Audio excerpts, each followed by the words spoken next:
Hello everybody and welcome back to a new video. Yes. So this is different from what I usually do in gaming and all that and podcasting, but today I'm a huge baseball fan. I've made a few baseball videos. I think I've made like 2 3. No, I don't want to sign up. But like holy damn how things have been popping off in baseball. I don't know if you're like me, you probably are, where like a week ago you were like this off season's so boring. Like, oh my god, this year is boring. And as soon as I said that, and most people started saying that, it's like it just jumped. I'm not going to be talking about every deal that happened and everything that happened, but just the big stuff. And I want to give my quick opinion on all of them, on the let's say the big four moves that have happened this weekend and today. Yeah. So like the first move, the big blockbuster deal that first started right here is this one right here. Jacob deGrom signing with the I was about to say the Kitchener Rangers, but that's a hockey team.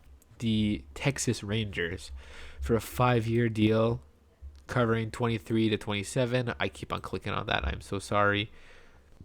I'm just going to look for the amount that it is. It's a $185 million deal. And I know, first of all, this is huge for Texas. I'm so happy for Texas and Texas fans. This is amazing that this is finally happening for you guys. But Jacob deGrom, hands down, when he's healthy, the best pitcher in baseball. No one can disagree. You can't disagree on it. And it's incredible. Like, what I love so much is that there's no reporter that broke this news down. Nobody broke this news down. No reporters broke this news down. It was the Rangers. The Rangers that released that they were signing him, and it shocked the baseball world. And it's crazy, man. I'm so happy for them. And like, if we go into it a bit, I know that Jacob deGrom has not pitched a lot in the last few years. Like, let's see if we go look at his career. Like last year, 64 innings. The year before, 92. The year before, 68. Like, I know that's not a lot of innings. If you're a baseball fan, you're like, that's stressful. But just look, even when he does not pitch that much, look, 269, 245. He's always had a good ERA every year in his career. And I'm sure that he's going to bounce back, even if he just does 120 next year, and then the year after 150, and then slowly gets to 200. That's all you want. He's, in my opinion, like these 2 years, he was out because of one injury. I think that injury's done. Okay, I hope it is. I hope that injury's done. Already has a picture with the Texas hat, but he's 34. He's still young for a pitcher there. He's gonna be okay. I hear a lot of people stressing, saying, "Oh my God, this is a bad deal. It's too quick. It's too much for too long. It's a 5-year deal." I know 5 years is a long time for a pitcher, but he deserves it, and I think it's gonna be a freaking good move. I think that this guy's so good, and he's too good. He's too good. He's gonna be back. Even see what he did this year. I know his last few starts weren't that good, but like, he still showed some signs of dominance. 64 innings, 102 strikeouts, 1.75 ERA. Whip was 0.75. Like, it's nothing compared to this year.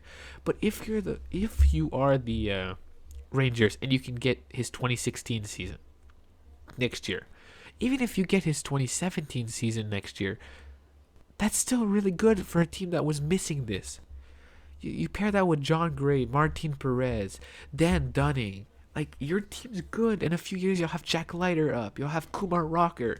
This team is going to be solid, and I think deGrom is such a perfect piece, veteran piece for those young pitchers, and I think it's really, really, really going to help.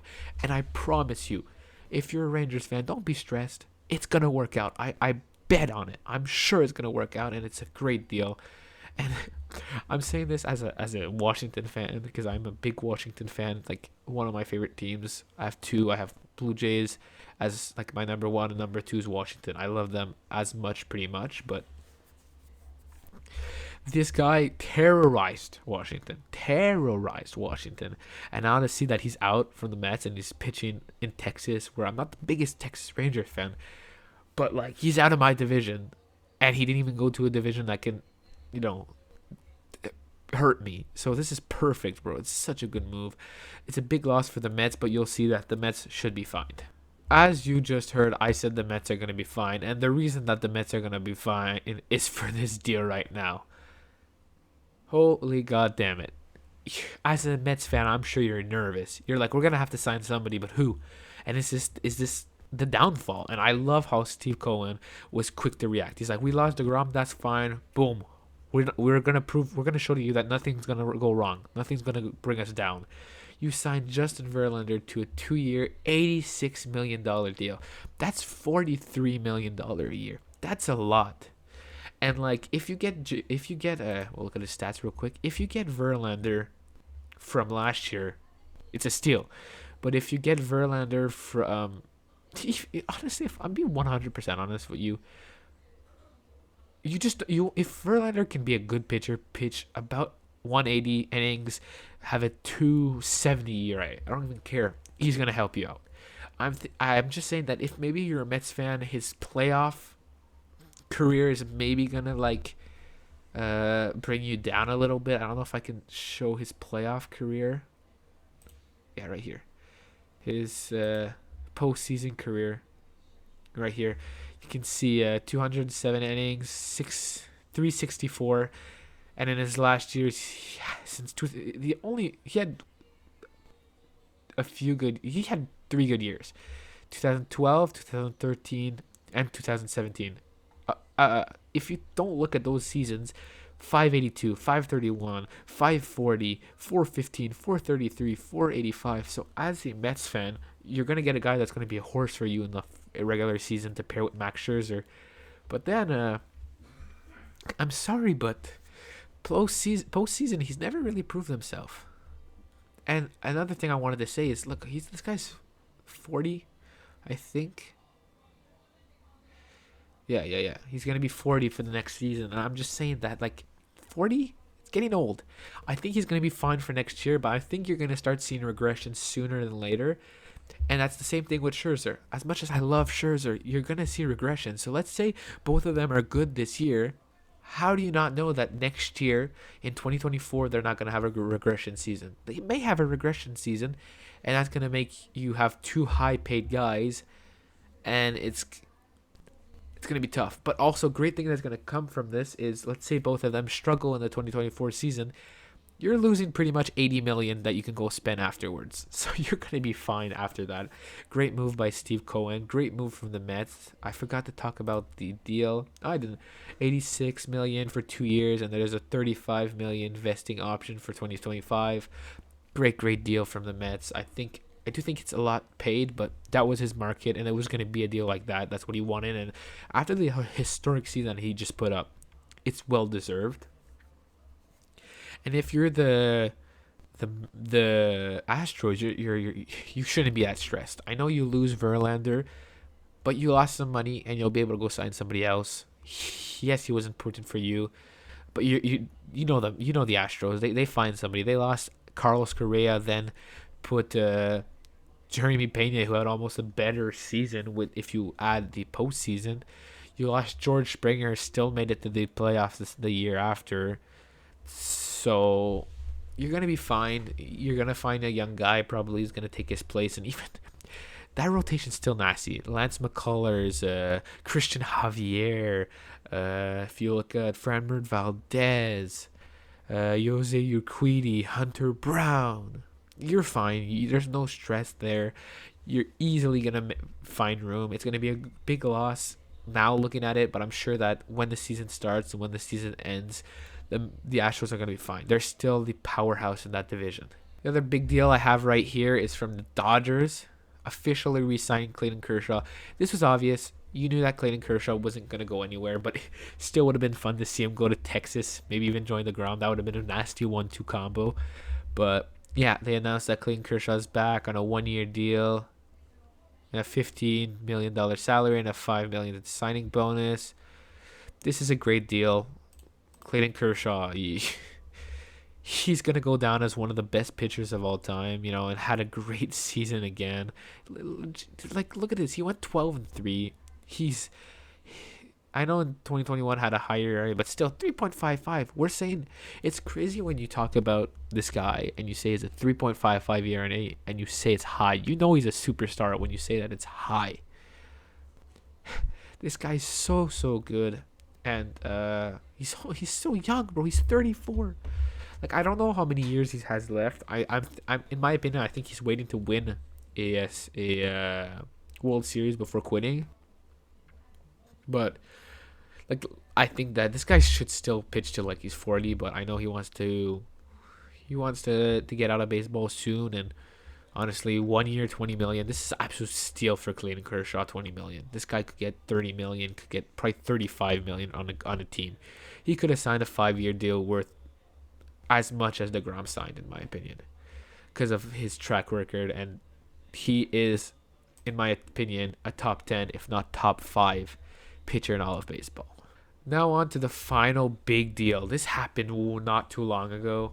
I remember I was at work, and I'll be honest with you, Trey Turner, as a Washington fan, was one of my favorite players to watch. From his speed to his contact, his power that he developed later on, to just how hard this guy works, man. This guy's a spark plug in your lineup, and that's something that they were missing in Philadelphia. You have a lot of these power bats, but you need somebody with a high average. That's my opinion. And that was all guys like Schwarber, Cassiano, that a long ball or nothing in some way. And this guy's going to add a good contact, good speed. I'm very intrigued to see what they're going to do with their lineup. Knowing that Trey Turner, when he played for Washington, he was either 1 or he was 2. I don't know if you put him 2 and leave Schwarber first, or you put Schwarber second. But knowing Philadelphia, I predict him to probably be second or even third. I could see him be third, and then you have Harper fourth. But the lineup I would probably do is Turner, Harper, Schwarber. But even doing a yeah, I'd probably honestly Schwarber, Turner, Harper's not bad. It goes left, right, left, and it's amazing there. I think it's such a good deal. Yes, it's 11 years, 300 million, which is about $27 million a year. It's a lot of money, and by the end of his contract, he will be 40. And a big thing with Trey Turner is speed, so maybe at the end of the contract, it's not going to be worth it. But for the first 6 to 7 years, it's going to be worth it. And I think his power is just going to get stronger. Like, if you look at his stats, last year wasn't the best season by far. 809 OPS, but still 21 home runs, 100 RBIs, 27 stolen bases, almost 300 average. It's just his on-base percentage that could have gone up. But like I'm telling you guys, this guy, he hit 28 home runs a few years ago. I think he can easily replicate that, if not better. I think his doubles is amazing. 39 doubles in Philadelphia. He'll be good. 4 triples. This guy's gonna be so good. And for me, if I'm them, I'd put him in. I put him at second. I keep Bryson Stott at short. But we'll see how they do that. How they decide to play this guy. What a good move from Philadelphia. You go 2 games away from winning the World Series. You were missing offense, and you just got an amazing piece right here. He's gonna help you out so much. And as I was saying, as a Nats fan, this hurts. I watched this guy terrorize the Phillies. Now I'm gonna see him terrorize my team, his old team. It's gonna be tough. I really like this guy. I saw a picture on Instagram showing it was Harper and Turner both in a Nats uniform, and the guy saying, as a Nats fan, this terrorizes me. And it does, man. It does. Like, this guy, both guys a few years ago were playing on the same thing in Nationals, and it's incredible. It's incredible how you can go from having 5 superstars to having 0. But this is a great deal for the Phillies, and I don't have much more to say. I'll look real quick to see, is there any more news? Any new news? I know Brian Cashman just signed an extension. What is happening here? Blue Jays have made an offer to Andrew Heaney. Okay, and latest on Judge. These guys should all be signing pretty soon. But also, just real quick, Brian Cashman extended till 2023 through the 2026 season. I'm sorry. That's a good deal. He's good. I think it's Aaron Boone that needs to get yeeted out, but that's my opinion. Guys, thank you so much for listening. Any other big news coming out this off season, I will be making a video on it. It won't be affecting the uploads on Monday, Wednesday, Friday, and Saturday. These are just going to be random videos throughout whenever I see a lot of big news or some huge news on my teams. So yeah, thank you guys so much. I hope you enjoyed. Peace.